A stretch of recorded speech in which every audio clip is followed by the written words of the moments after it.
네, 오늘 누가복음 9장 말씀을 통해서 거절과 환대에 대한 그 말씀을 나누려고 합니다. 우리가 살아가는 동안에 늘 반복되는 일들, 거절이 있으면 또 환대가 있고 또 환대가 있으면 거절이 있는데요. 그러한 거절과 환대 가운데 우리는 어떠한 마음, 어떠한 자세를 가지고 있는지 말씀을 통해서 우리가 한번 돌아보는 시간이 됐으면 좋겠습니다. 여러분, 우리의 삶은 크거나 작게 늘 거절 또는 환대에 직면하게 되지 않습니까? 환대는 당연히 좋은 것이지만 그 반대로 이 거절당한다는 것은 우리의 마음을 참 어렵게 하는 일들입니다. 그리고 돌아보면 사실 환대보다는 거절이 많은 것이 우리의 삶인 것 같습니다. 누구나 그러한 경험들이 다 있지 않습니까? 환대보다는 친구들로부터, 학교로부터, 직장으로부터 거절당하는 경험들이 누구나 다 있었을 것입니다. 그리고 그러한 일들이 많아지다 보면은 어느새 이 세상에 대해서, 내가 하고자 하는 일에 대해서 나를 거부하는 이 외부 세상에 대해서 우리의 모습이 점점 움츠러드는 것을 우리는 또한 보게 됩니다. 여러분, 그러한 일들이 많아지면 우리는 점점 새로운 시도를 두려워하게 되고, 또 누구 앞에서 내 자신의 의견을 나타내지 않게 되고, 사람 만나는 일도 피하게 되어지죠. 그래서 우리 안에 거절에 대한 아픔이, 이 상처가 계속해서 쌓이게 되면 이 트라우마 같은 것들이 생겨서 외부와 자신을 점점 차단시키게 되는 그런 모습을 보게 됩니다. 여러분, 이런 거절에 대한 아픔이 있게 되면은 우리가 두 가지 반응을 삶의 모습 속에서 나타낼 수가 있는데요. 먼저는 이 자기 자신을 아예 환경으로부터, 사람들로부터 단절시키는 것입니다. 처음부터 자기 자신을 외부로부터 차단시킴으로 거절당할 일들을 만들지 않는 거죠. 거부되는 상황을 만들지 않는 것. 이게 사람들이 오늘날 쉽게 취하는 모습 중에 하나이죠. 아예 노출하지 않는 것, 만남을 갖지 않는 것. 그러면 거절받을 일도 없기 때문입니다. 또 하나, 다른 하나의 모습은 자기 자신이 환대받는 곳, 환대해주는 사람들만 찾는 것입니다. 나를 처음부터 불편하게 하거나 또 어렵게 하는 환경을 그 가운데 나아갈 필요가 없는 거죠. 내가 좋아하는 사람들, 나를 좋아해주는 사람들만 만나고 또 나를 환영해주는 곳만 찾아가는 것. 또 이게 오늘날 또 하나의 모습 아닙니까? 거절받기를 싫어하는 것, 거부하는 것. 그러한 모습들이, 이러한 모습을, 이 두 가지 모습을 잘 반영하고 있는 이 오늘날 사회 현상이 있는데요. 그게 뭐냐면 혼자족 문화입니다. 혼자족. 그럼 미디어를 통해서 많이 들어보셨죠? 혼자족. 혼자 밥 먹는다고 해서 혼밥. 혼자 술 마신다고 해서 혼술. 혼자 영화 간다고 해서 혼영. 이 혼자 사는 문화가 요즘 굉장히 많이 나타나고 있지 않습니까? 왜 그런가 하면 이제 나를 괴롭게 하거나 불편하게 하는 사람들과 같이 있을 필요가 없는 거예요. 그리고 나를 거부하는 환경에 노출시킬 필요가 없는 거예요. 차라리 혼자 있는 것이 더 편하고 좋다라는 것입니다. 그리고 예전에는 상상할 수 없을 정도로 그냥 그렇게 혼자 밥 먹고 혼자 지내는 것이 더 기쁘고 즐겁고 유익한 그런 환경이 어느덧 되어져 버린 것입니다. 여러분, 이 사람들이 그래서 이러한 문화 속에 있으면 그냥 외부와 차단만 한 것이 아니라 또 사람을 만날 때는 자기가 좋아하는 사람들만 만납니다. 그 그룹들, 동호회들만 찾아다니면서 만나는 거죠. 그래서 이렇게 살다 보니까 거절당할 일이 없는 거예요. 누구로부터 외면받을 일이 없는 겁니다. 자기가 싫으면 혼자 있고 좋으면 좋아하는 곳에 가서 시간을 보내는 거예요. 여러분, 이러한 이 문화 속에서 직장도요, 자기 싫으면 안 다니면 그만이에요. 결혼도 자기 싫으면 안 하는 그만이에요. 그게 그냥 좋다는 거예요. 더 이상 거절받을 필요도 없고 이유가 없다고 여기기 때문에. 이렇게 혼자 사는 문화, 혼자족의 문화, 이게 그러한 문화의 깊은 이면 속에는 거절에 대한 두려움이 있습니다. 누군가 사람을 자꾸 찾아 만나는 것에 대한 거절에 대한 두려움이 있는 거예요. 이제 그게 더 이상 싫다라는 겁니다.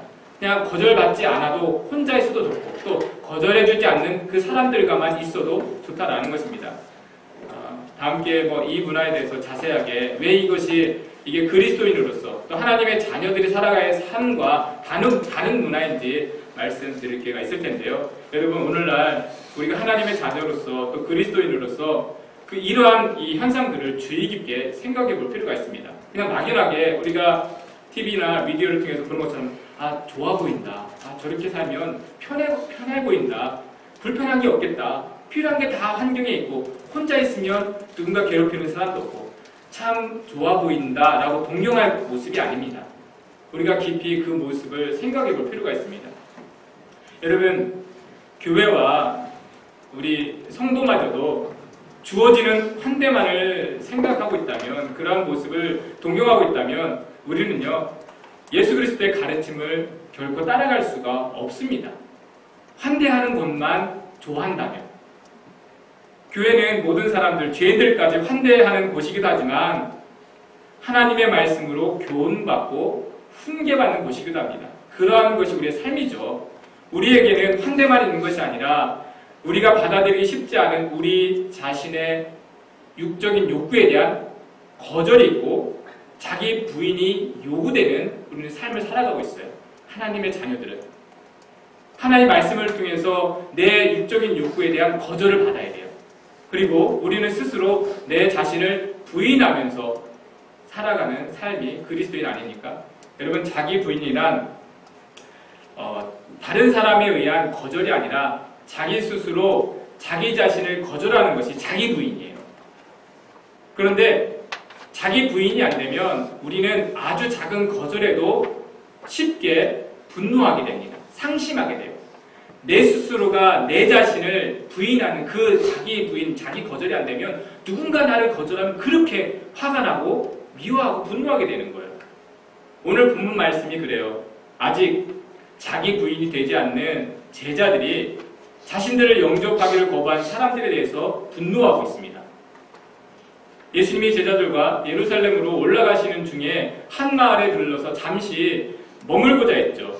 쉬었다 가고자 했어요. 그런데 그 마을에서 환대하지 않고 거부했어요. 거절했어요. 예수님과 제자들을 거절했습니다.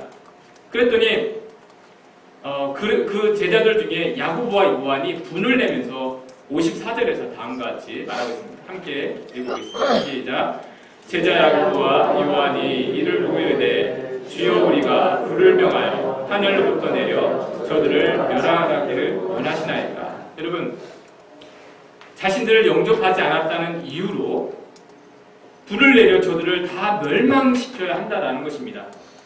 여러분, 작은 그들에게 해를 가한 것도 아니고 손해를 끼친 것도 아니고 작은 거절 하나로 이렇게까지 분노할 수 있다는 사실이 무섭고 놀랍지 않습니까? 작은 거절 하나가 저들이 다 하늘에서 불벼락을 맞아 멸망당해야 된다는 생각을 할 만큼 분노할 수 있다는 것. 이 정말 무섭고 놀랍지 않습니까? 여러분, 다른 누구도 아닌 오랫동안 하나님의 말씀을 가까이서 듣고 가르침을 받아온 예수님의 직계 제자들입니다. 누구예요? 제자들이에요. 늘 말씀을 들어온 제자들이에요. 그런데 그 작은 거절 하나로 이렇게 분노하고 있어요. 증오하고 있어요. 우리도 마찬가지예요. 우리가 매일 예배를 드리고 성경 말씀을 읽고 또 하나님의 가르침을 받고 살아간다 하더라도 이 자기 부인, 자기 거절에 대한 이해가 없으면 누군가 나를 거절하면 그렇게 싫고 그렇게 미워하고 증오하게 될 수가 있는 거예요. 우리가 이런 생각 같이 가질 수 있지 않습니까? 누군가 내 말에 동의하지 않았어요. 또 나와 함께 동행하지 않았어요. 함께 하지 않았어요. 우리 마음속에 그러면 그래, 어디 한번 잘 되나 보자. 어디 한번 두고 보자. 이런 마음을 은연중에 가질 수가 있는 거예요. 나를 거절한 사람에 대해서. 나와 동의하지 않은 사람에 대해서. 여러분, 이게 자연스럽게 들 수 있는 마음이지만 하나님 안에서는 이거 정상이 아닙니다. 일반적인 게 아니죠. 우리가 그래서 환대와 거절에 대해서 바른 이해, 우리가 바른 입장, 우리 바른 생각을 가지고 있어야 된다는 것입니다. 여러분, 우리가 언제든지 있을 수 있는 이 거절감을 극복하지 못하면 우리는 늘 괴로울 수밖에 없어요. 나를 거절하는 상황에 대해서, 환경에 대해서 내적으로나 외적으로 나타나는 갈등과 다툼이 내 안에서 끊이지가 않는 거예요. 나를 거부하는, 거절하는 그 환경에 대해서. 여러분 이 마음에 주의하지 않으면 누군가요? 제때 전화를 받지 않은 것까지도 나 자신에 대한 거절감을 느끼는 거예요. 내가 전했는데 왜 안 받지? 여러분 또 누군가에게 메시지를 보냈는데 바로 응답이 없으면 나에 대한 거절감으로 느껴요. 왜 메시지를 안 보내지? 그렇지 않습니까? 여러분 제가 교회 카톡방을 열면서 이렇게 공지했죠. 단체 카톡방이기 때문에 뭐 답글은 달지 않으셔도 됩니다. 말씀드렸는데 얼마나 순종을 잘하시는지 한 번도 답글 안 해요. 그래서 제가 진짜 마음이 뭔가 거절감을 느꼈어요. 정말 그래요. 그러니까 분들에게 답글을 달지 마셨는데 안 달더라고요. 정말 100% 거기에는 순종을 하셨어요. 근데 제 마음속에 이상하게 한 번도 안 되네. 이게 제가 뭔가 이렇게 메시지를 보냈는데 답이 없으니까 이게 사람이더라고요. 뭔가 이렇게 거절감이 이렇게 느낄 수 있는 사람이더라고요. 근데 가뭄에 콩나듯이 누가 답글 하나씩 달아요. 얼마나 감사한지. 그걸로 막 위로가 돼요. 아니 사람이란 게 그래요. 제가 생각해보니까 제가 그 마음에 주의하지 않으면 은연중에 그게 나타나더라고요. 내가 이 신호를 보냈는데 답이 없으면 뭔가 거절감을 느끼는 거. 여러분 이게 굉장히 당연한 게 아니라 우리가 늘 조심해야 될 마음이라는 겁니다. 여러분 목회자로서 많은 환대가 있을 것 같지만 그런데 다른 한편으로 항상 느끼는 것이 거절감이에요. 거절감. 왜냐하면 많은 분들을 대하면서 말씀을 들어주시고 또 권면을 받으시고 잘 요구하는 데 따라오시는 분들이 있어요. 많이 있어요. 그런데 100% 다 그럴 수는 없잖아요. 어떤 분들은 아직 권면을 받지 못하고 또 말씀을 잘 받아들이지 못하고 또 다른 생각을 가질 수가 있어요. 그러면 제 안에도 그거에 대해 그 마음에 주의하지 않으면 거절감이 생기는 거예요. 저도 힘든 거예요. 마음이. 왜? 제가 생각해 봤을 때 그렇다고 해서 그렇게 한다고 해서 저 자신을 거절하는 건 아니거든요. 사실 아직은 뭐 그 이해가 되지 않고 뭔가 수준이 되지 않기 때문에 따라오지 못하는 게 있는데 제가 그 마음에 주의하지 않으면 제가 스스로 그거에 대해서 나 자신을 괴롭게 하는 거예요. 이 마음에 주의하지 않으면 그렇다라는 것입니다. 여러분 우리가요 거절은요 언제든지 어느 때든지 당연할 수 있는 것인데 그 마음에 자꾸 매여 있으면 우리가 앞으로 나아갈 수가 없습니다. 신앙생활이나 교회생활도 일반 사회생활도 다 그런 것 같아요.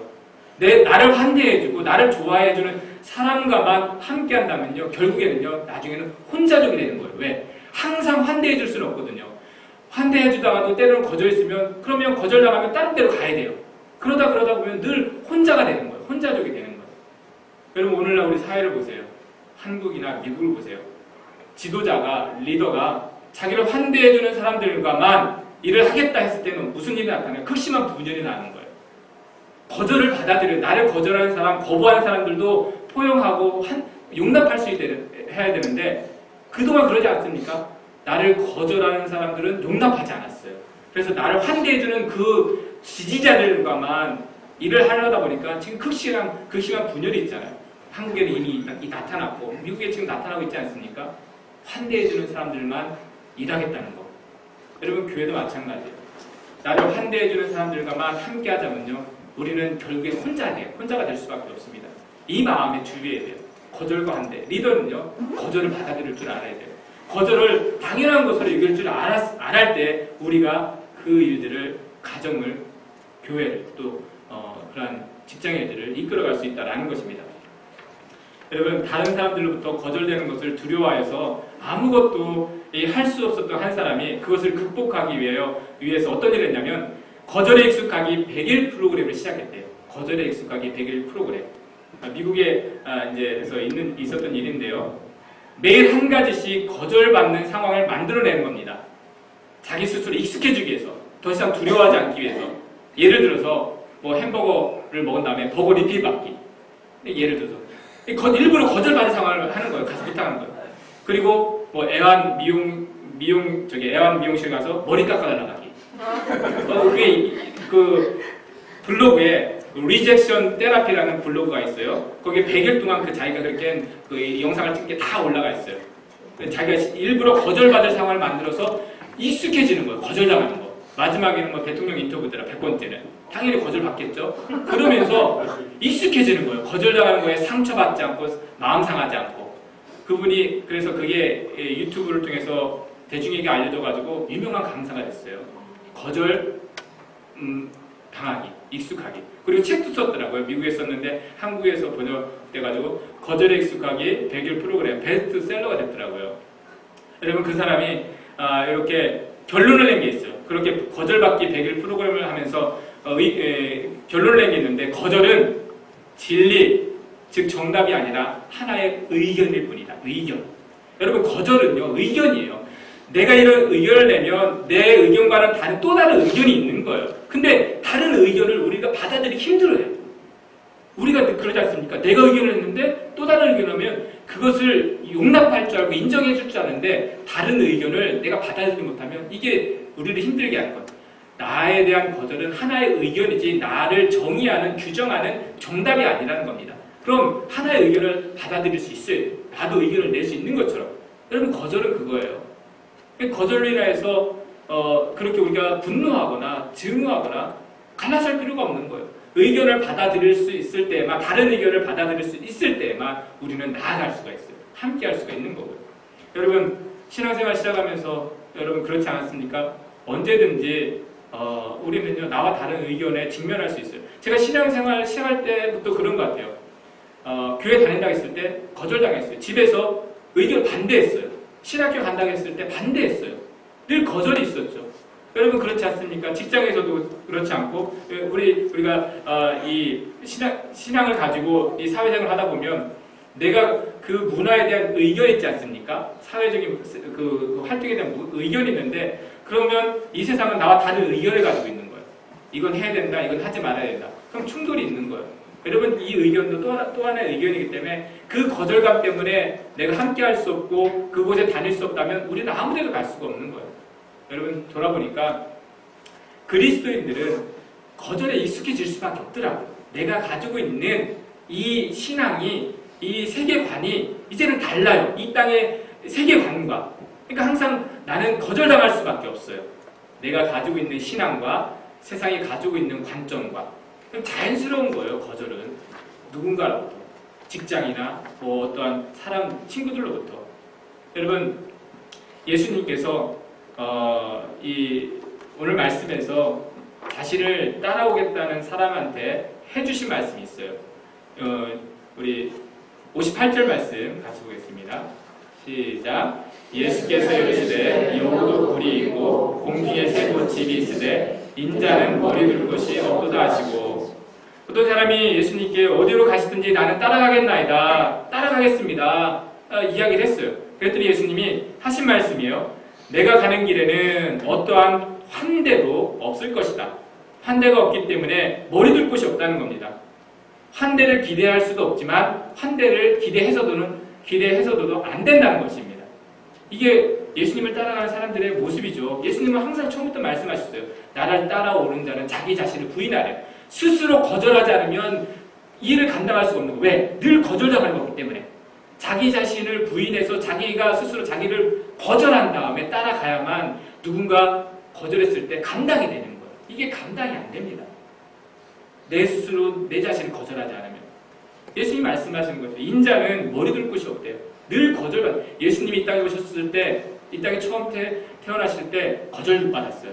그 방 안에 들어가기를 거부받았어요. 환대받지 못했죠. 예수님의 삶이 그렇지 않습니까? 거절받은 삶.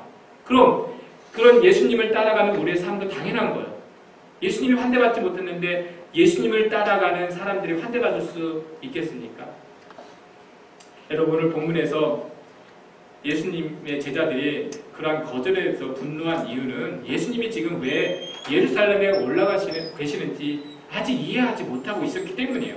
예수님을 따라가는 그 의미를 잘 이해하고 있지 못했기 때문에 그렇습니다.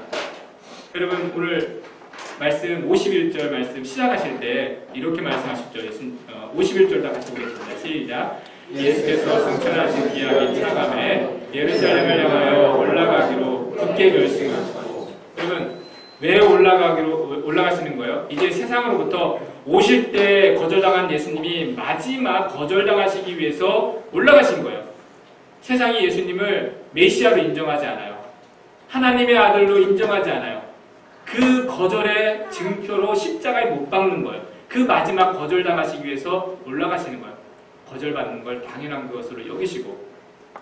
예수님이 그 그 길을 가셨기 때문에 오늘날 우리에게 복음이 나타나게 된 것 아닙니까? 복음도 그래요. 복음이요. 만약에 거절받아서 복음이 멈춰졌다면 오늘날 우리 이 자리에 있을 수가 없어요. 복음이 전했을 때 늘 거절이 있었어요. 거부받았어요. 그럼에도 불구하고 그 거절을 당연한 것으로 여기고 끊임없이 복음이 증거되었기 때문에 오늘날 우리 여기에 있는 거예요. 여러분 처음부터 야 교회가 됐는데 그래 가자 한 사람 어디 있어요? 늘 거절받고 하다가 그 거절하는 상황 속에서 누군가 계속 나를 전해줬기 때문에 하게 된 것 아닙니까? 그럼 한번 가볼까? 여러분 그런 거예요. 우리 그리스도의 삶은 늘 거절에 증명하지만 그 거절을 우리가 극복했을 때 비로소 능력이 나타나는 거. 그럼 돌아보니까요. 거절에 익숙해지는 게 능력이더라고요. 거절에 익숙해지는 게 능력. 내가 어떠한 거절에도 마음이 동요되거나 마음이 변하지 않거나 상하지 않는 거. 이게 능력이더라고요. 근데 이게 되어지지 않으면 우리는요. 어린아이와 같이 어느 곳에도 나아갈 수 없는 물가에도 발걸음 하나 내디딜 수 없는 약해질 수밖에 없어요. 상처받을까봐 거절당할까봐 할 수가 없는 거예요. 만날 수가 없고 도전할 수가 없는 거예요. 그런데 돌아보니까 예수님이 당연하게 여기라고 하신 그 거절에 익숙한 게요. 나중에 보니까 능력이 되더라고요. 움츠러들지가 않는 거. 이게 하나님 안에서 우리에게 주신 능력 아닙니까? 또 하나. 예수님이 승천하신 이유는 뭐냐면 이 땅에서의 모든 그 거절이 있었지만 결국에 예수님이 환영받는 곳은 하나님 나라 아닙니까? 하나님 아버지가 계신 곳, 영원한 환영과 환대가 계신 곳, 주인으로서. 그러면 우리도 마찬가지라는 겁니다. 이 땅에서는 예수님을 따라 살아가는 동안에 많은 거절이 있었지만 결국에 우리를 환영해주고 환대해주는 곳은 어디예요? 아버지의 집, 하나님 나라라는 거죠. 하나님의 나라에서 우리의 영원한 환대가 있기 때문에 오늘날 우리가 이 땅에서의 모든 거절과 그 거부를 감당할 수가 있게 된다는 것입니다. 그러면 이 땅에서 환대를 받는 사람들은요, 결국에는 아버지의 나라에서 환대받지 못하는 일이 있을 수가 있다는 것입니다. 우리가 늘 그것을 생각할 수 있어야 돼요. 예수님 말씀하신 것처럼 나로 말미암아 너희가 이 세상에서는 미움을 당하리라 하신 것처럼 우리가 이 땅에서 늘 거절받는 삶이 되었다면 하나님 나라에서는 영원한 환대가 기다리고 있을 것입니다. 이 말씀을, 이 약속을 생각하시면서 오늘날 우리가 믿음을 가지고 살아가는 동안에 있을 여러 가지 거절들, 그런 닥대들, 그런 것들을 잘 이겨나가셔서 정말 하나님의 그 자녀로서 묵묵히 살아가시는 저와 여러분들 되시기를 주님의 이름으로 축원합니다. 기도하겠습니다.